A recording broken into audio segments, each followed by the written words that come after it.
Véronique Brito, bonjour et bienvenue sur RV1 dans l'émission On parle de vous. Bonjour Jean-Luc. Bon, nous sommes ici dans ce magnifique décor de Sète où vous allez nous parler de cette célèbre conserverie artisanale Azaïs Polito où vous œuvrez vous-même depuis plusieurs années maintenant. On va dire ça, oui. Bien, l'histoire de cette formidable entreprise commence en 1963, je crois. Tout à fait. Racontez-nous ça. Eh bien, disons que c'est par un mariage déjà que l'histoire commence. Donc De deux grandes familles, je crois. Un trait d'union, voilà, Oui, par voilà. un mariage entre les familles, donc Azaïs Polito.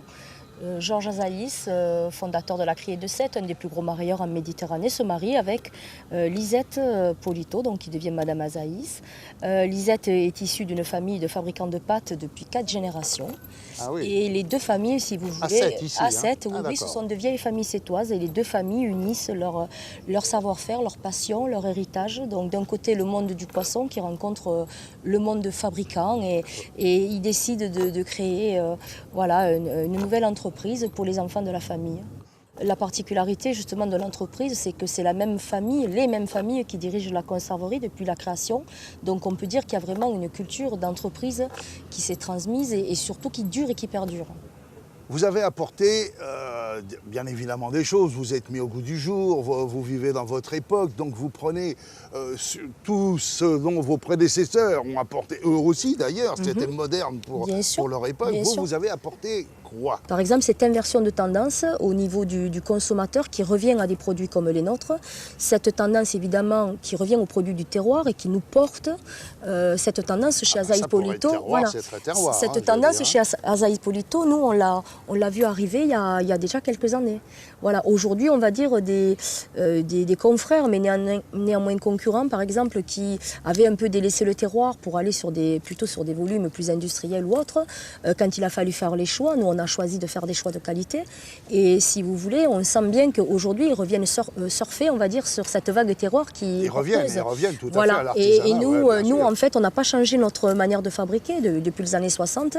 Et on n'est pas peu fiers de ce retour, en fait, de cette tendance, parce qu'elle prouve que, en fait, nous avions raison.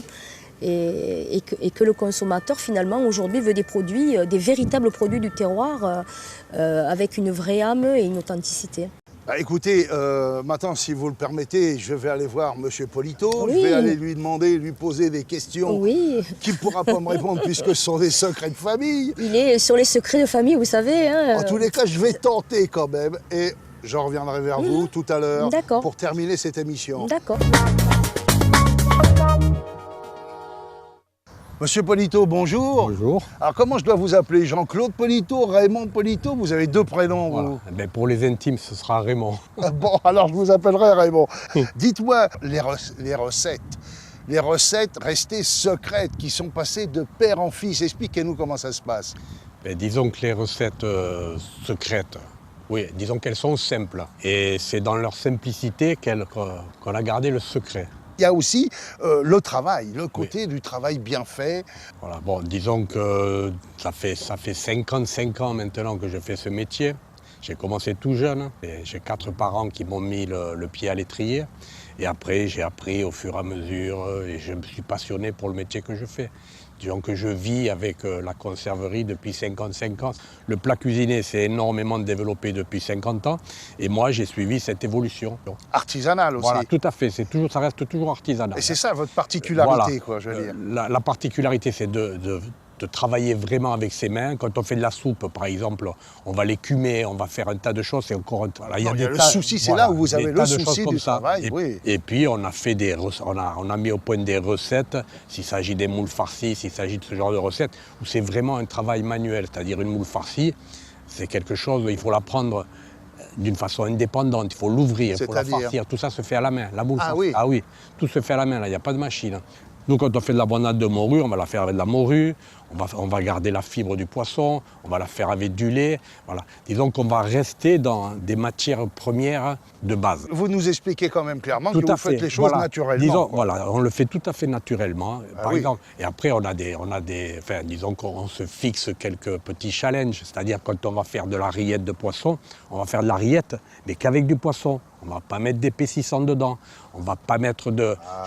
on garde toujours... J'ai entendu ça, cette histoire d'épaississant dans les soupes. Oui, Oui, dans la soupe, c'est pareil. Je veux dire, disons que ce qui est intéressant sur une étiquette, sur un produit élaboré, hein, il faut que la composition soit la plus courte possible. Le principe, quand on fait des conserves, le mode de conservation, c'est la stérilisation, la pertisation. Donc, on n'a pas besoin de tout le reste. Le moins de produits possible et que les produits utiles à la consommation de nos conserves.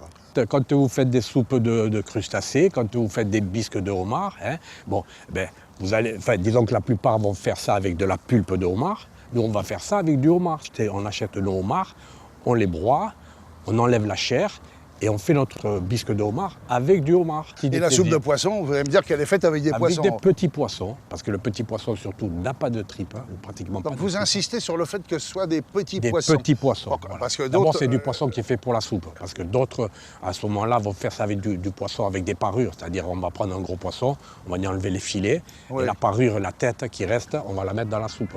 Ah oui, d'accord. C'est comme ça qu'on voit. Voilà. Moi, j'ai vu ça, je vous le dis. Et c'est là que vous êtes obligé de mettre un épaississant. Parce qu'à partir du moment où vous n'avez pas mis le poisson entier, à partir du moment où vous avez mis la parure, vous avez de l'arête, mais vous n'avez pas l'épaississant de la soupe. Donc, quand vous faites ça avec de la soupe, avec du poisson, mais du poisson entier, vous n'avez plus besoin d'épaississant. L'épaisseur de la soupe de poisson, ce sera de la chair de poisson. C'est vous qui aviez raison dès le début en disant c'est extrêmement simple, quoi. Tout à fait. Monsieur Polito, on parlerait avec vous pendant des heures, alors ça c'est extraordinaire. En tous les cas, je vous remercie infiniment. Je vais conclure cette émission avec Madame Brito. Tout à fait. Je vous souhaite une bonne continuation. J'ai été ravi vraiment de parler avec vous. Je vous remercie. Et de nous avoir donné autant d'indications et de renseignements. Bah si, c'est quand même important. Voilà. L'essentiel, c'est que vous ayez ressenti mon plaisir. Ah, ça, je l'ai ressenti et à mon avis, les personnes qui vont regarder ce reportage vont le ressentir aussi. Je vous dis au revoir et à très bientôt. Merci. Véronique Brito, nous arrivons au terme de cette émission. Est-ce que vous auriez quelque chose à ajouter, qu'on aurait oublié, qu'on n'a pas parlé? Vous savez, moi j'ai toujours quelque chose à ajouter.